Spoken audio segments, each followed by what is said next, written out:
Greetings, comrades, and welcome to the Eastern Border.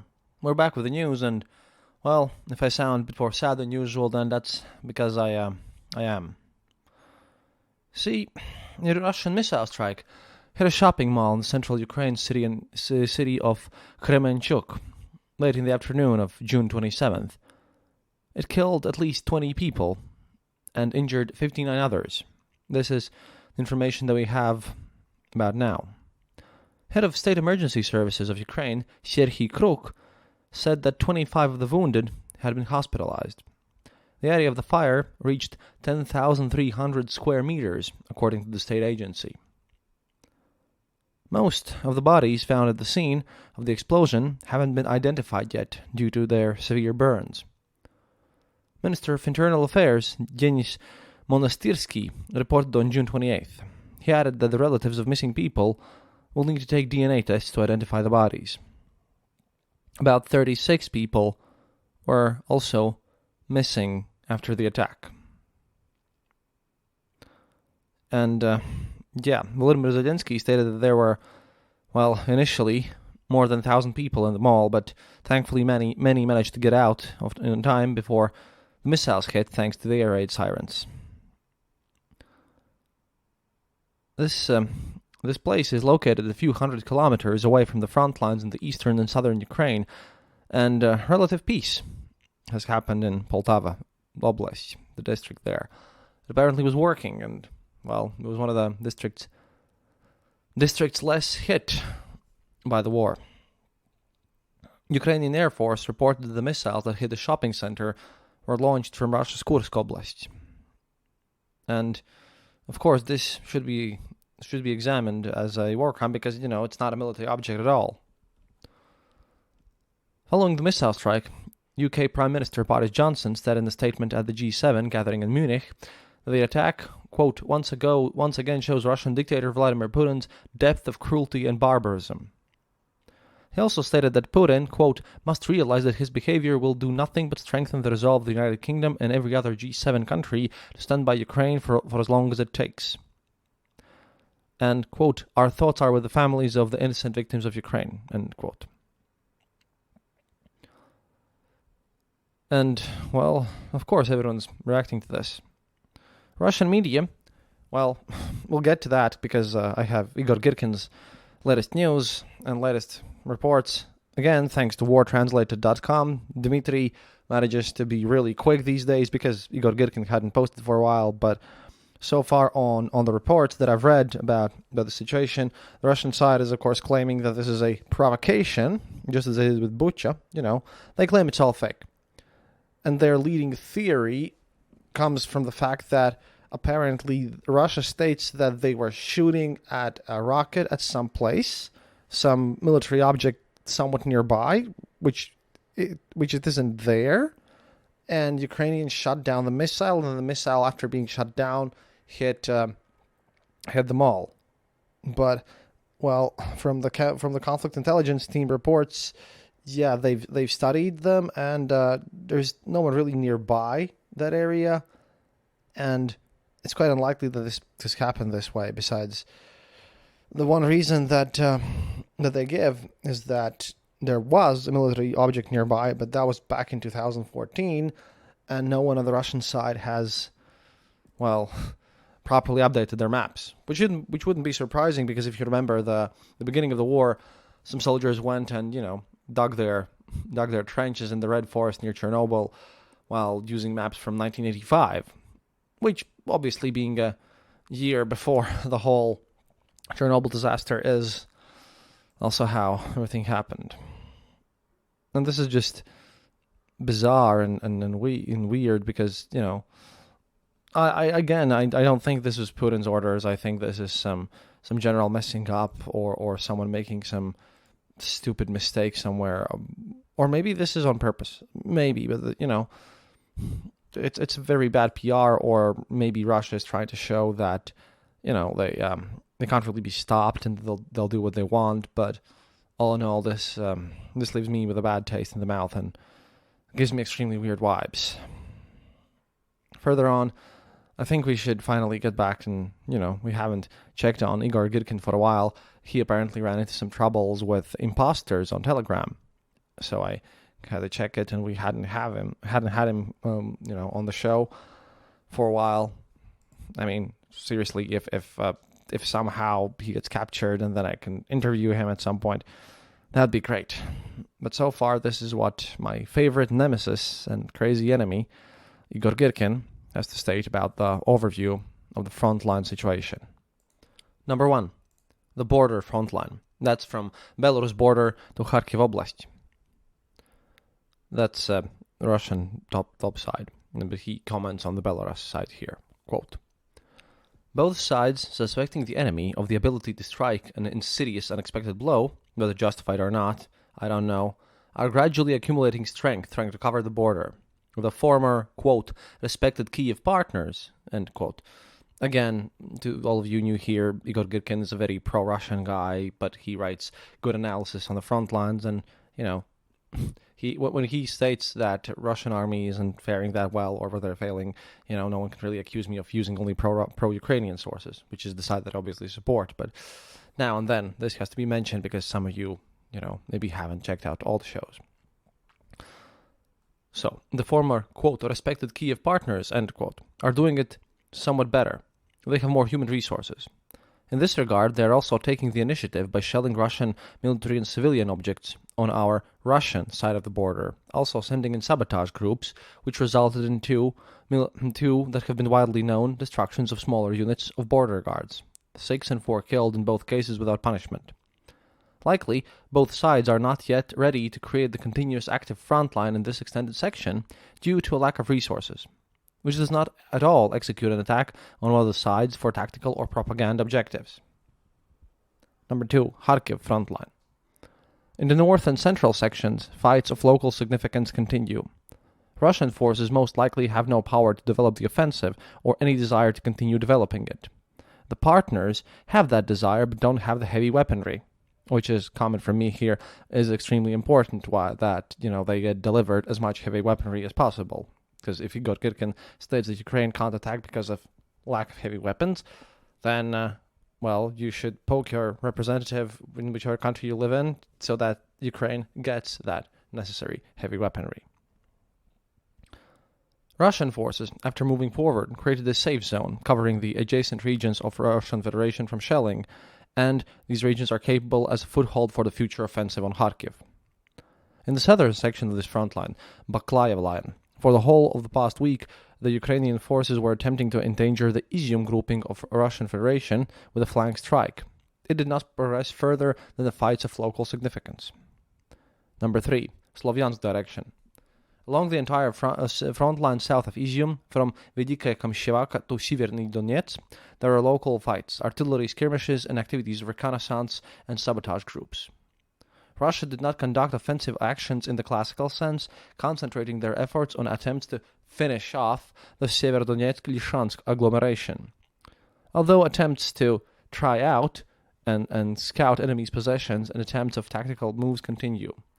Ukraine, while counterattacking insignificantly in places, are continuing to fortify using their main forces at the approaches towards Slovyansk-Kramatorsk fortresses and along the Slovyansk-Barvenkovo line, counting on fighting here a decisive defensive battle if the Russian Federation command decided to assault this reinforced area directly.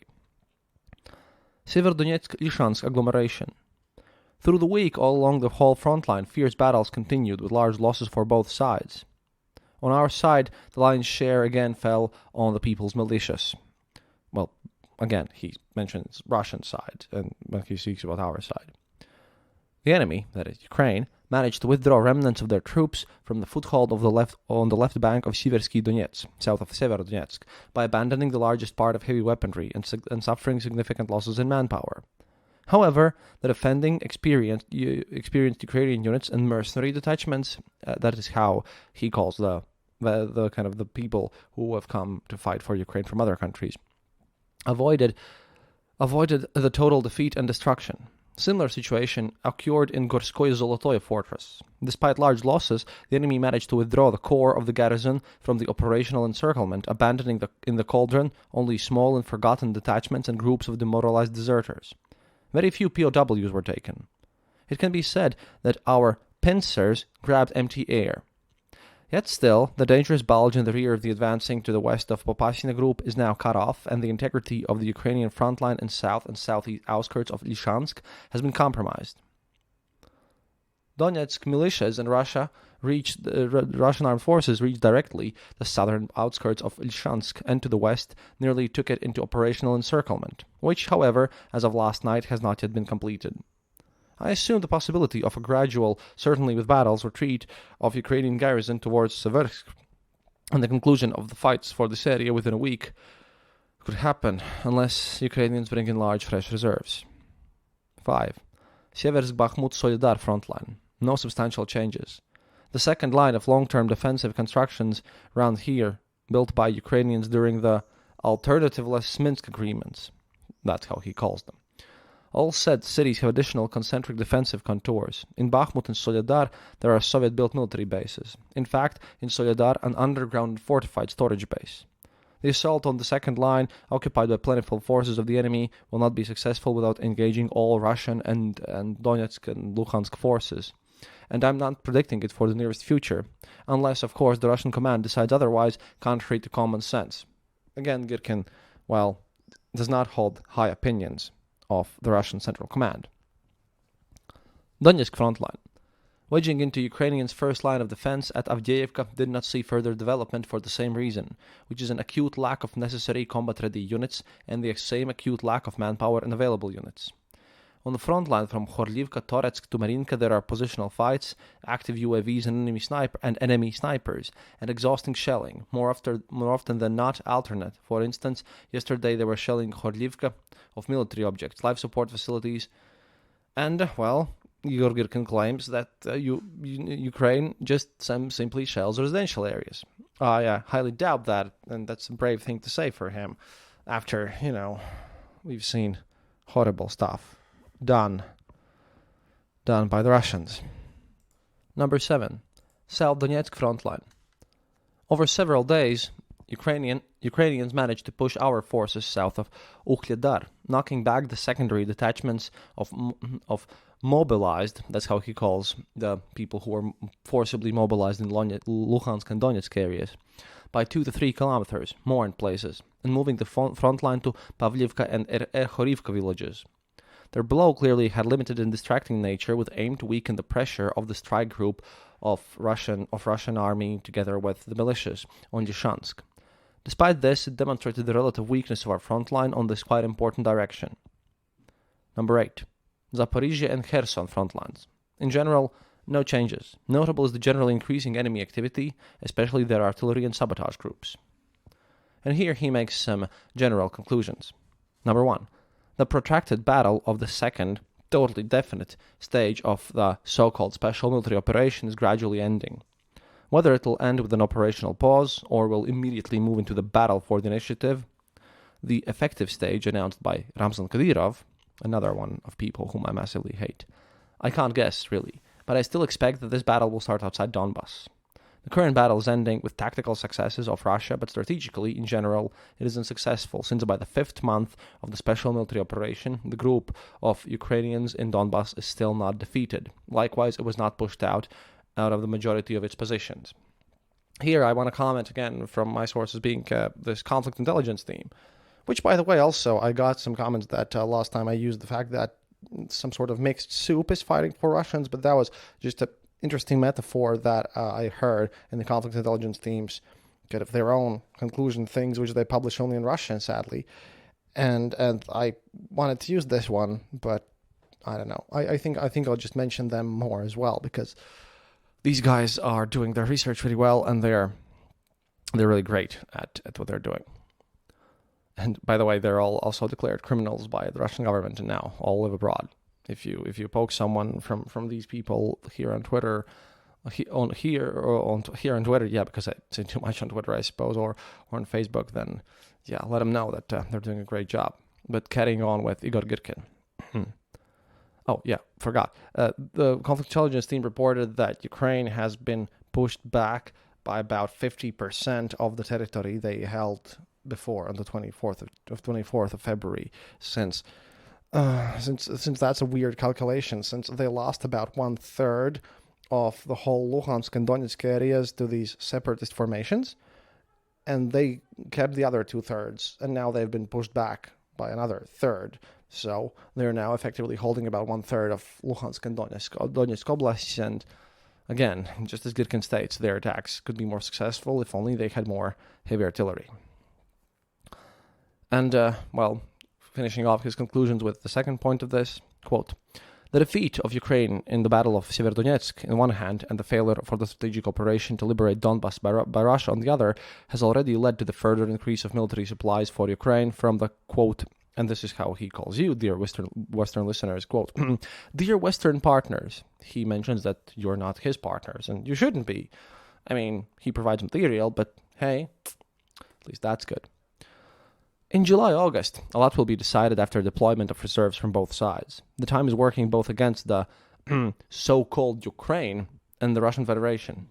But against the Russian Federation, the time is working much harder, especially considering how the Russian political authorities, seduced by local and very expensive successes, are critically, slowly realizing the necessity of putting the country's economy onto war railing.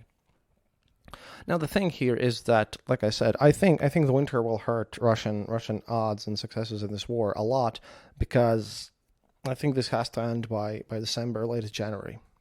That's my prediction, because we've all seen the logistics issues in the beginning, and even if Russia some sort of announces mobilization, it might be just too late.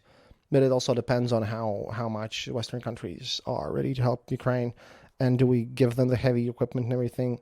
Which is why I also think that, this colonel or some field general, by the way, Russia has swapped away 2 of their generals for not being successful enough and putting new ones in places.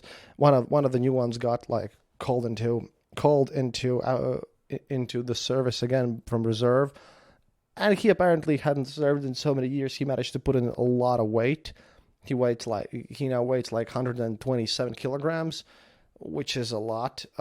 Just multiply that by 3, by 2.5. Yeah, multiply that by 2.5, that's 260, about 300 pounds or so, approximately, okay? But, yeah, and his photos are really weird on the internet.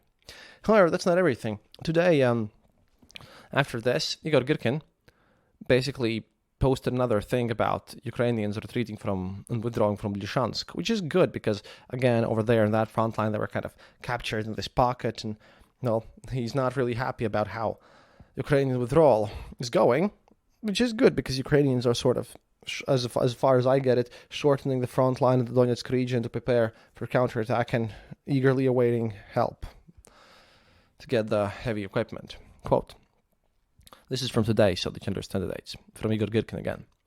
Throughout yesterday and last night, the enemy, while covering behind weak rear guards, conducted a fast withdrawal from Lysychansk and its surroundings. In some sections, the enemy's withdrawal was so quick that units of Luhansk and Donetsk militias were unable to closely pursue them due to an almost complete lack of combat wheeled and tracked vehicles.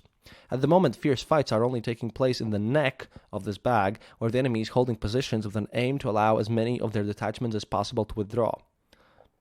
Up to a half of the city is already abandoned. Clearing is taking place. The enemy also dumped their positions at Seversky Donetsk, north of Lysychansk, and our units have already crossed the river. Most likely the battle for Lysychansk will end within the next, perhaps slightly longer day, and the general operation will end this week. The operation will end when our units chasing the withdrawing forces of Ukrainians will run into the newly organized defense line at Seversk. In general, the enemy has already suffered and will inevitably suffer significant losses during the retreat, most of all in vehicles, but it will preserve the bulk of the experienced manpower.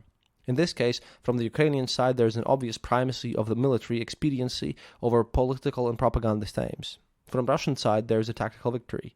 Creating a cauldron with the complete destruction of Severodonetsk group of the enemy was not achieved, despite all the efforts, and very sensitive, in total over 1.5 months, losses. As a bonus, Lysychansk will not be razed to the ground during prolonged street fights. In general, Ukrainians have been pushed out from Lysychansk with heavy losses. So these are the news. Everything's concentrated, and we have to wait for more updates on this, because I have to agree with Girkin here. We're going to look at some heavy fighting in near future, and much depends on the aid that's going to come to Ukraine. However, it is extremely sad to me that the price is lives of more civilians and more tragedies more tragedies for everyday people that can't really be justified by any means. And again, I don't know. I need to get back there, and I need to do my best. And such events, when I try to organize stuff a bit and try to give you all the news, is at least making me feel in a way that I maybe am making a small difference in this whole war effort. At any rate, that's it for today. Please consider becoming our patron at patreon.com/theeasternborder, or you can click the donate button on our website, theeasternborder.lv.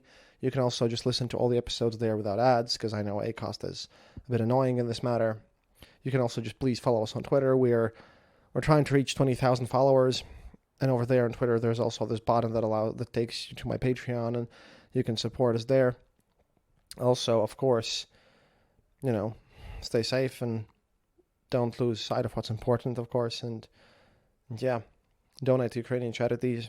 Comebackalive.ua is my favorite one. Stay informed. I mean, this is a weird century that we now live in, and it's going to be a weird decade. And if you're just listening to the news episodes, don't forget to check out the one I made earlier this month about the upcoming food crisis. That's an important one. And when we will be permitted for a while, it's not going to be available, but after Ben permits me, I will put on my speech in the Intelligence Speech Conference for all of you to hear as well. That's going to be a nice break from the whole thing. Okay. До свидания, товарищи. And remember, happiness is mandatory.